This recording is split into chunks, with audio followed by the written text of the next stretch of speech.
Hello, Alan. Thank you so much for joining us today. I'm Shweta Sutrabhasham, and with my colleague Kathy, we are really happy to have you here to talk about how do we stop the same in the world. Hi, Shweta. Hi, Kathy. It's nice to see you. Thanks very much for having me. Mm-hmm. So today our conversation has been about, we want to understand, we kind of understand that the way the current world works and the system that we are in doesn't really support us to do the right thing. And we as young people realize that somehow the world and the system that we are living in is kind of against doing the right thing in some way. And we realize that, but we also get frustrated by this. And we are frustrated by the same old story that everybody is feeding us. And we are kind of tired. But to change this system, we realize that as young people, we don't yet have the power to change legal processes in our countries, especially in the global south, and understand how do you see a company and the role of a company and the role of Unilever in actually changing the way the system is being done and the rules of the system per se.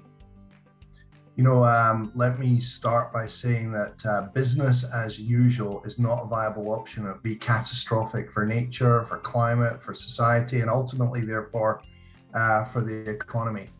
I think the Dasgupta review that came out in February shows just how much our economies, our livelihoods, our well-being depends on nature, and it's disastrous, the biodiversity loss that's happening. And I think we're now living on 1.6 Earths to maintain the current level of people's standards.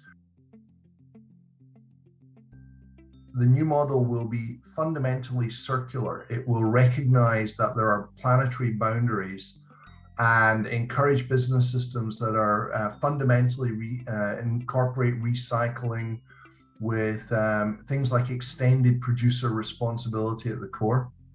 The fourth thing is there will be required mandatory reporting of non-financial metrics. So at the moment, all I need to do is basically report our P&L, our balance sheet, and our cash flow statement. And that's not good enough. Companies need, in a standardized way, to report the impact they're having on people, on the planet, on the environment. And then the fifth point is I think it will result in fairer distribution of the value that's being created. This is not, as some people would say, about deprioritizing shareholders. It's about recognizing we have to preserve those foundations of our prosperity, which is our natural world. Now, we've got the COP26 and COP15 coming up. These are very important opportunities to set a new vision, a new ambition for the world. And when we get it right, it would create hundreds of millions of new jobs by 2030, and frankly, a lot more economic prosperity. So we see our role as a business is to act now towards net zero goals, become nature positive in our value chain, and actually that will give us competitive advantage. We'll be a stronger business as a result. I'll stop there, but if you want to get into some, we got some views on how do you do that? Well, we can come on to that if you're interested. Absolutely, yeah.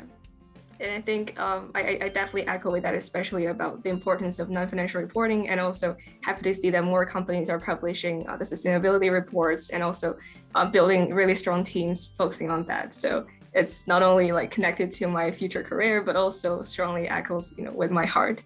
And I think a question that I have is, how is Unilever trying to change the system and make it more sustainable, equal, and just? Yeah. So our theory of change, I kind of alluded to it there, is the same for all the big changes that we're trying to make. So whether it's getting better gender representation or reducing our carbon footprint or preserving nature, think of it as 4 concentric rings. So the first thing is, let's use gender as an example. So the first thing is get our own house in order. Now, 8 years ago, we only had 38% of our managers were women.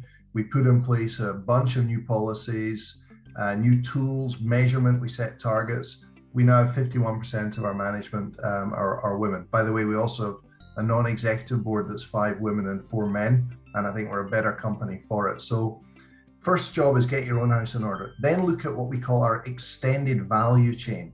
And that's the producers that supply us and the distributors that help us to distribute. So How can we create opportunities in our value chain? Well, it turns out many of the smallholder farmers who supply us are women. Many of the micro distributors in places like India are women, and we create opportunities for them. That's the second layer. The third is, what impact can our brands have? So one of the biggest levers we have on societal norms is the actions that our brands take. That's where a lot of our money goes.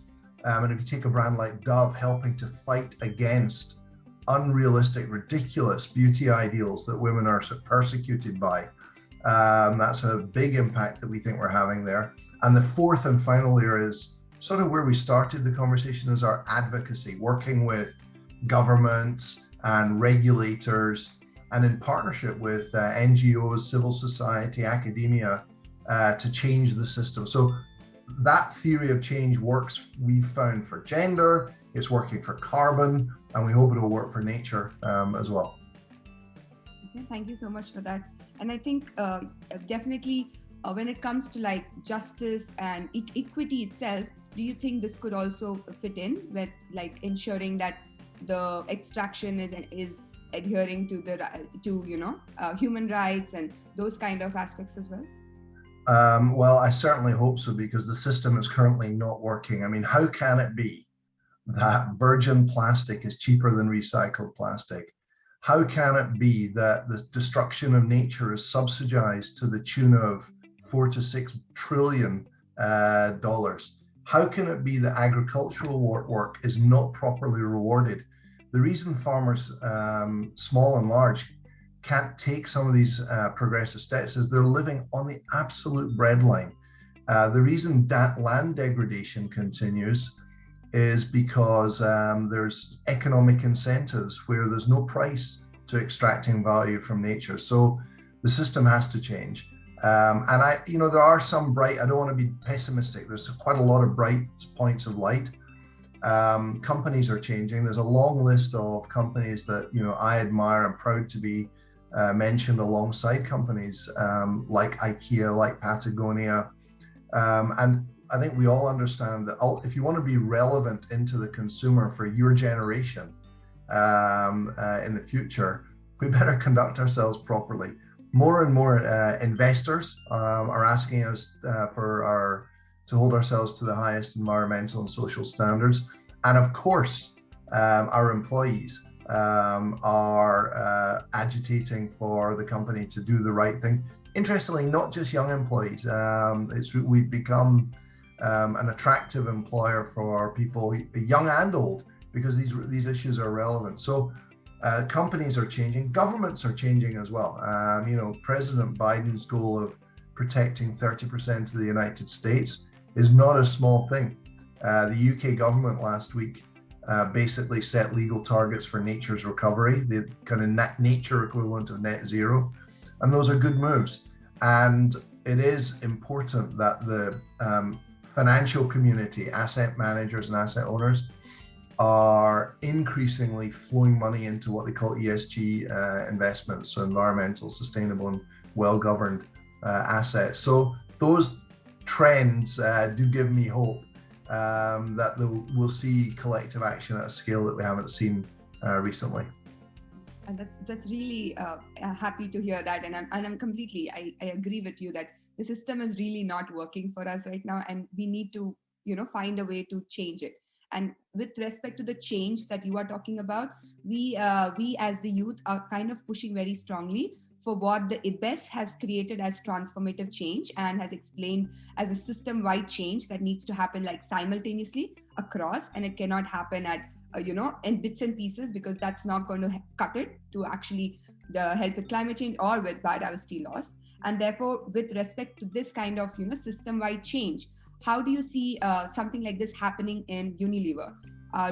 How long do you think transformative change would take in Unilever? And do you think you need like a special policies or subsidies in place to actually transform the company in the way it is completely fair, just, equitable, and sustainable? So we've already made enormous changes over the last 10 years. In fact, the history of the company 140 years ago was this crazy guy, William Lever, who wanted to, as we discussed, Shweta, he wanted to make sustainable living commonplace by tackling the scourge of diseases like cholera back in Victoria, Britain, and also lessen the load for women. So we've been on a journey of change. I'd encourage anyone to take a look at our climate transition action plan. We've already migrated to 100% renewable electricity. I've already mentioned some of the progress on gender. You said that profits and sustainability are not against each other because that's the shared goal for the future. And also, you know, Kathy, there's a tension here, which is, do you build a sustainability department, or do you ask everyone in the company to make sustainability their business? Mm-hmm. And I think the answer so we've been figuring this out for about 10 years now, and I think we would say the answer is both. That we need to be clear that the purpose and the strategy of the whole company is built around sustainable business. We don't have, it was interesting you mentioned earlier a sustainability report. We don't have a sustainability report. We only have an annual report that includes all of our sustainability activities. We don't have a separate sustainability strategy and business strategy. We have one business strategy with sustainability folded in. And every single one of the managers in Unilever, their pay depends on hitting our sustainability goals in our long-term incentive scheme. And then as well, you need deep experts. So our Chief Sustainability Officer, Rebecca, she has forgotten more about sustainability than I'll ever know. And so as we put together ambitious things like our carbon transition plan, it's Rebecca's team who are the real subject matter experts in this space. I think you need dedicated resource, but you need to make it everybody's business to run the company properly. Yeah, I strongly agree. And actually, I think a few months ago, I asked a friend of mine at McKinsey, the consulting firm. So she does sustainability practices, and I asked, because I'm switching my interest to combining finance and sustainability, will we actually run out of jobs if we reach targets by 2050? But now, yeah, I totally agree that it's more of a firm-wide thing, and also that everyone will need more or less knowledge in sustainability. Do you know that investing in renewable energy, which is now cheaper than fossil fuels in many cases, but investing in renewable energy generates 3 times as many jobs per dollar spent as investing in fossil fuels. So why on earth would we not be accelerating that? And to go to somewhere that you began the conversation, getting rid of the perverse incentives for fossil fuels is a must do, and will make good economic sense. The only thing we need to do is make sure that we do it in a just way. So for example, it's important we get out of coal, but we need to have a plan, because there are whole states in different countries whose entire economy and livelihoods depend on that industry. So we need a transition plan that is just and recognizes that there are people very dependent on those industries today. But long term, we got to get out of them, get rid of the perverse incentives, and get into renewables. Yeah, I strongly agree. And also, as mentioned, that many companies, they are showing their strong efforts in sustainability, but there are also companies who are showing very little efforts, and even sometimes no efforts, especially that if they're not, as large as Unilever, sometimes they're not heavily under the regulations. So that, there might be little gray areas where they might choose not to go down the sustainability road, but chose to aim for short-term monetary profits. So how does Unilever prioritize or balance between sustainability and fairness, social justice, and achieving profits? But as you mentioned, that they're not against each other. But let's say if there's a scenario where you have to pick one, where you have to prioritize one. For example, if profits gets into the way of sustainability, or sustainability gets into the way of profits, how would Unilever balance this? Let me illustrate by example. We build factories. Now, the first year you build a factory, it carries a cost, either a cost in the P&L or a cash cost to build it. But unless we build factories and have the capacity, there is no long-term future for the company. We invest in advertising our brands. We want our consumers to know about our brands. Again, in the short term, that's a cost, but we know that it is a long-term return. Same for sustainability. You know, we invest in a big sustainability department. Yes, there's a cost in the short term, but we know it as a long-term return. And as far as other companies are concerned, I think we can distinguish two different types. There are the malevolent bad actors out there. There are companies that are climate change deniers, for example. And I hope the market forces come into play and punish those businesses. It's not acceptable. And then there are the small and medium-sized companies that frankly would love to do the right thing, but don't know how to. They simply don't know how to. So as we work towards COP26 in my hometown in Glasgow, in Scotland, please come in November in Glasgow. It's a great place to be. Might bring a raincoat. But as we work towards COP26, we're trying to create toolkits for small and medium-sized companies to find simple ways to be more net zero in what they do. And there are lots of things that they can do, but it's very complex, and not every company has the resources of a Unilever to figure it out. So think about the businesses that are maybe moving more slowly in two different ways. Those that are just bad actors, they're in denial, and they're following their own self-interest, they'll be found out and they will be put out of business. And then there's the people who just don't quite know how to get started. And that's where we can provide toolkits and help. In fact, there's already good toolkits available on the COP26 website for small businesses on how to become less carbon intense. Yeah. We were the first major company to develop a climate transition action plan and put it to shareholder vote. So we announced in November of last year, we're going to write out our plan, and we're going to let our shareholders vote on whether they support it or not. And we weren't quite sure how that would go because, you know, there is this view that it must cost money, so would the shareholders support it? And the reason we did it was, number one, we thought we would learn by writing the plan.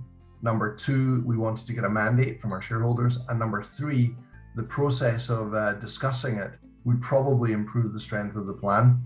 So we did do that. We put it to shareholder vote in early May, and it squeaked through with 99.56% support from our shareholders. So I really think that's a bright moment that shareholders of a big business like Unilever are voting almost unanimously to take the actions that need to be taken to cut down on climate change and carbon emissions. And those are the types of initiatives that we're doing ahead of COP.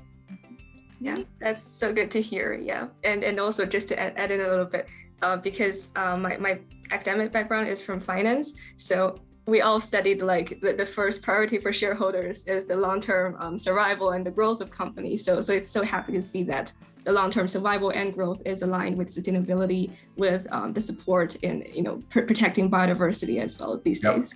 Very happy to see. Good. Kathy. And I think I'm glad to hear that too. And it really gives us hope that, the shareholders are not, are actually interested in sustainability. So it looks like there is clearly a growing wave of people wanting to create this change happen. So Shweta, I still think of myself as a rookie CEO. I've only been in the job for 2 years. And even just 2 years ago, the discussions I would have with investors at the end there would be 5 minutes for the ESG person to ask a few sustainability questions at the end of the hour. That's really changed, and now it's a core discussion with our big institutional investors. They want to know, what are you doing on fair living wages? What are you doing on nature and the environment? What are you doing on carbon? Is it true that your sustainable living brands are growing faster than the rest of your portfolio? It's become a mainstream discussion point, and so that's a point for optimism, I guess. Yeah, but I mean, because we are all quite intrigued and we admire what you're saying, but we wanted to hear a little bit of a concrete example of when you saw that, like, let's say virgin plastic is much cheaper, or doing sustainable farming is much more expensive. So how do you then say that, okay, it's more expensive, but I'm still going to take this choice while it comes at the cost of profit? How did you maybe give us an example of? Yeah, I can give you loads of examples. So we have set a goal that by 2025, a quarter of the plastic that we use will be recycled plastic, that we will reduce our overall use of plastic by 100,000 tons a year, and that we will collect up from the environment as much plastic as we use, starting to create that circularity.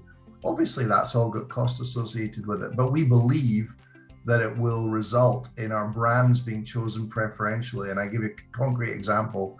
Our biggest brand in Unilever is Dove. I've already mentioned it once. And 100% of the plastic for Dove that's sold in the US and Europe is now from recycled sources. And we know that putting that on the pack is driving consumer preference. So we made the commitment because it's the right thing to do, confident that we would figure out how to get a commercial benefit from it. Give you another example. Of course, it costs money to decarbonize our business, but we firmly believe that there will be a price on carbon within the next 5 years, that most jurisdictions will figure out whether it's a cap and trade scheme or a tax scheme. There'll be some way of putting a price on carbon, probably somewhere between $50 and $100 a ton of emitted carbon. And so the more we decarbonize our business today, the lower that cost will be to us in the future. And actually, we already have an internal carbon tax. So any projects that we do, capital projects, we put our own carbon tax of $50 a ton, and we use that money inside the company. There was a lot of money. There was about 160 million euros over the last few years. And we use that money to experiment on new low carbon technologies in our business. So I guess we take the first steps out of philosophical conviction, but over time we're learning that there's nearly always a payback.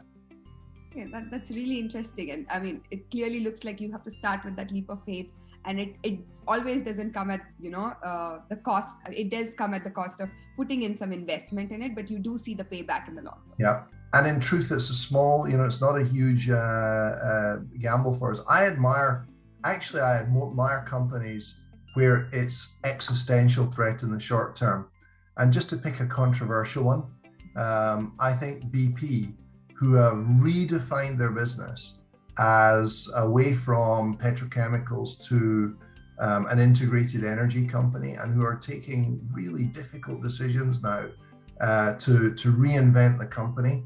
I hope that proves to be a huge success and an example of how even in a very, very hard industry, you can take steps in the right direction. Absolutely. And since you brought up the oil and gas industry, we would like to come to our last question, because I know we have to let you go. So we wanted to know, because with subsidies in the world, there are a lot of the subsidies that are really harmful for the planet, especially for example, the gas and oil industry, and how their subsidies there are really destructive.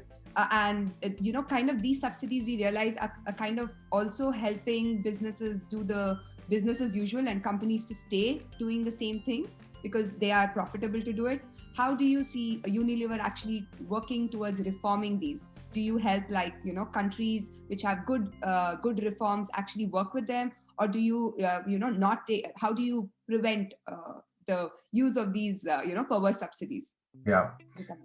So you can imagine what my answer is going to be. First of all, the change absolutely has to happen. It is a core part of our advocacy work. We try to lead by example. Let me give you it's not a direct example, but we would have been eligible for all kinds of furlough monies during the COVID crisis. But we just felt that our type of business is not the kind of company that was designed for. And so we decided not to take any government furlough money to try and set a decent example. And very importantly, we let the market speak. So we made a commitment a long time ago to move to 100% renewable electricity. We, by 2025, want to be 100% renewable energy end to end in our company. And what that does is it puts the market mechanism into action so that there's demand for renewable energy, and the market will move then away from these ridiculous subsidized fossil fuels. So that's kind of how we do it. We try to set a decent example and use our advocacy. That's great. Yeah. Good luck to But you, by the way, you and all the young people on this call have a huge role to play, because it's your everyday choices that ultimately will move the market. So it's how you choose to spend your money, how you choose to live your life, the brand choices you make, the energy choices you make. Ultimately, that is how the world will change. Yeah, indeed. And also thank you so much again for your time, and also for this very insightful interview, and also for telling us so much about what Unilever is doing and also what Unilever is trying to push for. So thank you very much again, Alan, for your time. And also thanks to our future audience for tuning in as well. Thank you. Thanks, Kath.